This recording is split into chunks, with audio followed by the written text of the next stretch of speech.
السلام علیکم ورحمۃ اللہ وبرکاتہ۔ محترم بھائیوں، بزرگوں، دوستو، یہ ہمارا اصلاح معاشرہ کا 630واں سبق ہے۔ محترم بزرگوں،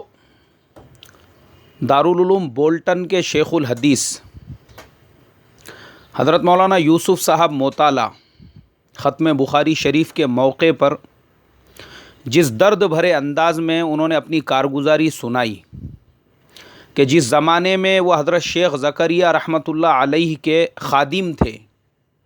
اور حضرت کے خطوط لکھا کرتے تھے، اس زمانے میں حضرت شیخ زکریا رحمۃ اللہ علیہ نے جو پیشن گوئی کی تھی کہ حضرت جی مولانا یوسف صاحب رحمۃ اللہ علیہ کے بعد حضرت مولانا انعام الحسن صاحب رحمۃ اللہ علیہ، ان کے بعد حضرت مولانا اظہار الحسن صاحب کو فرمایا کہ آپ اور پھر آپ کے بعد یہ ذمہ داری ہمارے حضرت جی مولانا سعد صاحب دامت برکاتہم و مدد اللہ العالی کے کاندھوں پر ڈالی جائے گی۔ آج محترم بزرگوں، ہم اپنی آنکھوں سے جو دیکھ رہے ہیں، حضرت شیخ زکریا رحمۃ اللہ علیہ کی اسی پیشن گوئی کو پورا ہوتے ہوئے میں نے حضرت مولانا یوسف صاحب موطالعہ کا جو پورا کیا پورا وہ جو کلپ تھا 11-12 منٹ کا، پورے دھیان توجہ سے کئی مرتبہ سنا۔ میں حضرت مولانا یوسف صاحب موطالعہ دامت برکاتہم کا شکریہ ادا کرتا ہوں اور دعا کرتا ہوں اللہ تبارک و تعالی آپ کا سایہ تادیر ہمارے سروں پر قائم اور دائم رکھے۔ آپ کی اس مختصر بات چیت نے میری ایک الجھن کو، جو تقریباً پچھلے 27-28 سالوں سے میرے ذہن کے اندر گردش کر رہی تھی، آپ نے اس کو ایک دم آسانی کے ساتھ میں سلجھا دیا۔ اور وہ کیا الجھن تھی وہ بھی میں آپ کو بتاتا ہوں۔ ہم لوگ پانولی میں پڑھا کرتے تھے، ہمارے استاد محترم حضرت قاری عبدالحمید صاحب، ایک سال انہوں نے مجھ سے کہا، بولے بھائی آپ چھٹیوں میں گھر نہ جاؤ، یہاں پہ بہت سارے کام ہوتے ہیں، تو تھوڑا سا ہمارا ہاتھ بٹانے کے لیے رک جاؤ۔ اب میں جب وہاں پہ رکا تو حضرت نے کتب خانے کی پوری ذمہ داری میرے سپرد کر دی۔ کہا کہ دیکھو یہ کتب خانے میں جتنی کتابیں ہیں ان پر نمبر لکھنا، اور مجھے انہوں نے ایک کتاب دی، ایک نوٹ بک دی اور کہا اس کے اوپر بھی وہ نمبر لکھنا۔ اب میرا کام وہی تھا، کتب خانے کے اندر میں کتابوں پہ بھی نمبر لکھتا، اس بک کے اندر بھی نمبر لکھتا۔ اب ہمارے حضرت قاری عبدالحمید صاحب نے حضرت شیخ زکریا رحمۃ اللہ علیہ کی جو آپ بیتی ہے اس کا پورا کیا پورا اسٹاک جو تھا وہ کتب خانے سے لے کر آ گئے تھے جہاں پر وہ چھپتی ہے، اور تقریباً میں سمجھتا ہوں کہ 500 سے 600 عدد وہ کتابیں ہمارے کتب خانے کے اندر رکھی ہوئی تھی۔ اب مجھے جب بھی موقع ملتا تو میں حضرت شیخ زکریا رحمۃ اللہ علیہ کی آپ بیتی لے کر بیٹھ جاتا، اور میں سمجھتا ہوں یہ کام ہونے کے بعد بھی میں نے حضرت قاری صاحب کی اجازت سے اس کی 2 جلدیں اپنے ساتھ میں لے لیا تھا، اور اکثر مجھے جب بھی وقت ملتا میں بار بار پڑھتا رہتا تھا۔ اس آپ بیتی میں حضرت شیخ زکریا رحمۃ اللہ علیہ نے حضرت جی مولانا یوسف صاحب رحمۃ اللہ علیہ کے وصال کا واقعہ بھی تفصیل کے ساتھ میں لکھا ہوا ہے۔ اب میری عمر بہت چھوٹی تھی، مجھے نہیں سمجھ میں آتا تھا کہ یار یہ حضرت جی مولانا یوسف صاحب رحمۃ اللہ علیہ صحت مند تھے، ہٹے کٹے تھے، وہ ہندوستان سے پاکستان کا سفر کرتے ہیں، وہاں پہ مجالس میں ان کی بات چیت بھی ہوتی ہے، اور پھر وہیں پہ ان کا اچانک میں انتقال ہو جاتا ہے، اور انتقال ہونے کے بعد پھر حضرت شیخ زکریا رحمۃ اللہ علیہ نے تفصیل سے لکھا کہ مشورہ ہوا ان کو وہیں پر دفن کیا جائے یا نظام الدین لے کر آیا جاوے۔ پھر وہ مشورہ چلتا رہا، اس کے بعد میں حضرت جی مولانا یوسف صاحب رحمۃ اللہ علیہ کی جو میت تھی اس کو ہندوستان لایا گیا، اور پھر نظام الدین کے اندر لا کر یہاں پر اس کی تدفین عمل میں آئی۔ یہ سارے حالات اس میں لکھے ہوئے ہیں، لیکن ایک سوال جو مجھے ہمیشہ ستایا کرتا تھا وہ یہی کہ حضرت جی مولانا یوسف صاحب رحمۃ اللہ علیہ جب صحت مند تھے، ہٹے کٹے تھے، وہاں پہ انہوں نے بات چیت بھی کی، پھر اچانک میں ایسا کیا ہو گیا جو حضرت جی مولانا یوسف صاحب رحمۃ اللہ علیہ کا وہاں پہ انتقال ہو گیا؟ محترم بزرگوں، یہ جو الجھن تھی حضرت مولانا یوسف صاحب نے بڑے ہی پیارے انداز میں اس کو سلجھا دیا اور کہا کہ کھانے میں کچھ دیا گیا تھا، اسی کا یہ اثر تھا کہ جو آدمی 2-2 3-3 گھنٹے بات چیت کر رہا ہے، اچانک میں کھانا کھانے کے بعد ان کو تکلیف ہوتی ہے، قے ہوتے ہیں اور اس کے بعد ان کا انتقال ہو جاتا ہے۔ یہ بات میں نے پہلی مرتبہ سنا، اور جب میں نے سنا اب میرے سمجھ میں آ گیا کہ یہ کسی کی سازش تھی، دشمنوں کی، حاسدین کی، جو خاندان الیاسی کو دعوت و تبلیغ کے اس مبارک کام کی سیادت و قیادت سے ہٹا کر اس کے اوپر زبردستی جبراً قبضہ کرنا چاہتا تھا۔ ایک طبقہ تھا ایسا جو یہ چاہتا تھا کہ خاندان الیاسی کو پوری طرح سے ختم کر دیا جائے، تاکہ دعوت و تبلیغ کا یہ وہ مبارک کام جو ان کے مجاہدوں سے، جو ان کی قربانیوں سے شروع ہو کر اب پورے عالم میں پہنچ چکا تھا، اس کی باغ ڈور ہمارے ہاتھوں میں آ جائے۔ یہ میری الجھن سلجھ گئی۔ حضرت نے جو فرمایا کہ صرف حضرت جی مولانا یوسف صاحب رحمۃ اللہ علیہ کی عمر اس وقت میں 42 یا 43 سال تھی، مطلب آپ سوچو،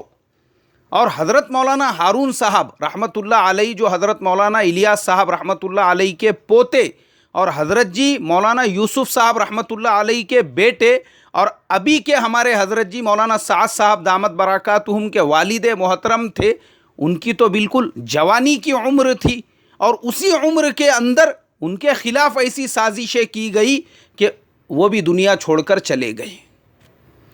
اللہ حفاظت فرمائے۔ محترم بزرگوں، آج یہ ہماری ذمہ داری بنتی ہے، اللہ تبارک و تعالی نے واپس سے اس کام کو خاندان الیاسی کے فرزند حضرت مولانا سعد صاحب دامت برکاتہم ومد ظلہ العالی کے ہاتھوں میں دیا ہے۔ ہم ان کے ہاتھوں کو، ان کی سیادت کو، ان کی قیادت کو مضبوط کرتے ہوئے دعوت و تبلیغ کی اس مبارک محنت کے ساتھ جو قربانیاں، جو مجاہدے نظام الدین کی 4 دیواری کے اندر لگا کر اس محنت کو مضبوط کیا گیا تھا، ہم اس کے ساتھ کاندھے سے کاندھا ملا کر کھڑے رہے۔ حضرت مولانا یوسف صاحب موطالعہ کی بات سے ایک اور بات سمجھ میں آ گئی۔ میں ہمیشہ سوچا کرتا تھا، میرے پاس میں ایک کتاب ہے، اس کتاب کا نام ہے حضرت مولانا سید ابو الحسن علی ندوی رحمۃ اللہ علیہ کے خطوط، حضرت مولانا عبد الکریم صاحب پاریکھ رحمۃ اللہ علیہ کے نام، اب تو دونوں بھی رحمۃ اللہ علیہ ہو چکے ہیں۔ یہ دونوں ہمارے بڑے، ہمارے اکابر، ہمارے ایسے بزرگ ہیں، ان کا بدل میں سمجھتا ہوں اب ہم حاصل نہیں کر سکتے۔ حضرت مولانا علی میاں صاحب رحمۃ اللہ علیہ اپنے زمانے میں اس سرزمین پر ان سے بڑا کوئی بھی عالم دین موجود نہیں تھا، اور حضرت مولانا عبد الکریم صاحب پاریکھ مفسر قرآن، ان کی لغات القرآن اور ترجمہ قرآن ابھی بھی میرے پاس میں ہیں، اور میں سمجھتا ہوں یہ میری سعادت مندی ہے ان دونوں اکابر اور دونوں بزرگوں کی زیارت اور ان سے ملاقات کا ہم کو شرف حاصل ہوا، اور ان کی باتیں سننے کا اللہ نے موقع عطا فرمایا۔ ان دونوں اکابر کے درمیان کا یہ خطوط کا جو مجموعہ ہے، یہ 1 سپٹمبر 1999 کو چھپا ہوا ہے فرید بک ڈپو کی طرف سے، اور یہ اس کا پہلا ایڈیشن ہے جو میرے پاس ہے، اور میں نے حضرت مولانا علی میاں صاحب رحمۃ اللہ علیہ کے انتقال کے چند مہینوں کے بعد میں ہی اسے خریدا تھا۔ تقریباً آج اس کو 18 سال ہو چکے ہیں، یہ کتاب میرے پاس الحمدللہ موجود ہے۔ اس کتاب میں 1975 سے لے کر تو 1999 تک کے خطوط ہے، لیکن سب سے زیادہ اہم جو خط ہے جو آج میں آپ تمام لوگوں کو سنانا چاہتا ہوں، یہ وہ خط ہے جو حضرت مولانا علی میاں صاحب رحمۃ اللہ علیہ نے حضرت مولانا عبد الکریم صاحب پاریکھ کے ذریعے سے مرکز نظام الدین کے اکابرین کو لکھا تھا، اس وقت میں جب حضرت جی مولانا انعام الحسن صاحب رحمۃ اللہ علیہ کا وصال ہوا 10 جون 1995 کو۔ نظام الدین کے اکابرین، ان کے اندر امیر کو لے کر کوئی چیز طے نہیں ہو رہی تھی، تو سب نے یہ طے کیا کہ چلو پاکستان کا سفر کرتے ہیں اور وہاں جا کر امیر طے کریں گے۔ لیکن محترم بزرگوں، اس ملک کے اندر علماء کا ایک بہت بڑا طبقہ، علماء کی ایک بہت بڑی جماعت ایسی ہے جو مرکز نظام الدین سے اور نظام الدین کے اکابرین سے قلبی تعلق اور محبت رکھتی ہے۔ ان تمام لوگوں نے حضرت مولانا عبد الکریم صاحب پاریکھ ان سے خصوصی درخواست کی اور ان سے یہ کہا کہ آپ کسی طریقے سے حضرت مولانا علی میاں صاحب رحمۃ اللہ علیہ سے درخواست کیجئے کہ نظام الدین کے اکابرین کو پاکستان جانے سے روکا جائے۔ اور جن لوگوں نے یہ درخواست کی تھی ان میں بھی خصوصاً مولانا احمد علی قاسمی صاحب، جنرل سیکریٹری آل انڈیا مسلم مجلس مشاورت، انہوں نے حضرت مولانا عبد الکریم صاحب پاریکھ سے بات کی۔ حضرت مولانا عبد الکریم صاحب پاریکھ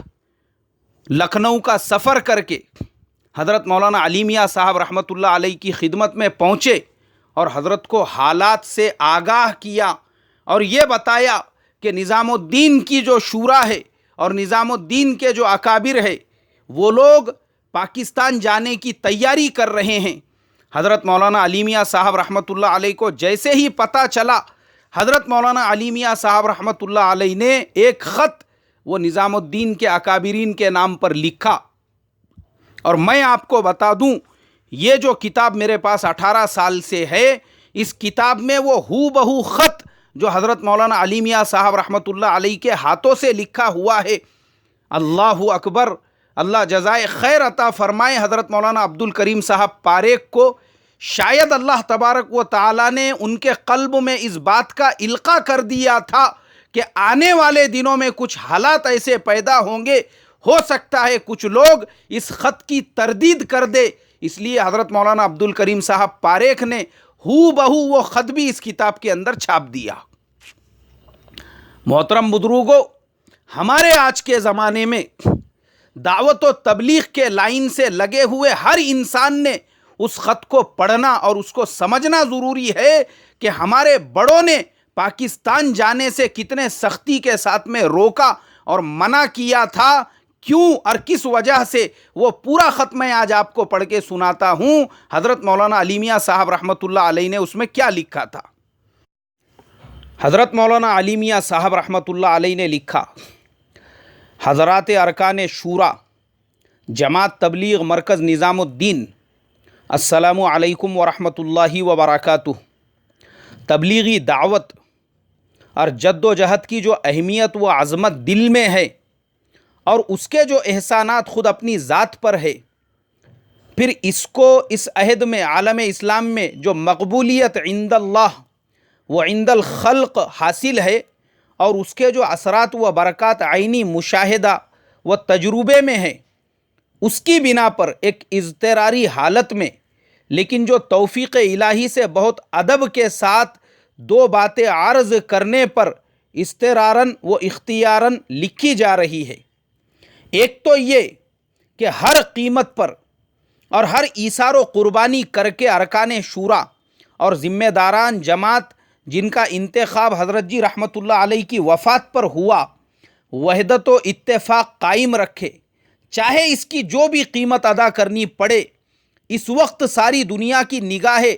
محسن و اعداء سب کی اس پر لگی ہوئی ہے۔ محبین و مخلصین بھی چاہتے ہیں کہ اس وحدت میں ذرا بھی رکھنا نہ پڑے۔ دوسری اہم بات